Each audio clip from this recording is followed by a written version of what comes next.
Thanks to these balls, my laundry is snow white without bleach. After this trick, you'll stop buying expensive chemicals. You only need a few ingredients to make them yourself. The combination of these ingredients will work wonders for white laundry. First, grate the soap on a coarse grater.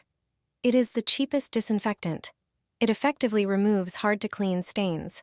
Transfer the soap shavings to a bowl. Next, add half a cup of baking soda to the bowl with the soap.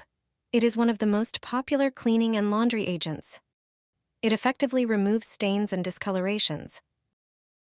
Then, pour in 60 milliliters of hydrogen peroxide. This not only effectively removes stains and whitens materials, but also acts as a disinfectant. Mix the prepared ingredients with your hands and form small balls from the resulting mixture. Press firmly to maintain their shape. Place them on another plate and let them dry a bit.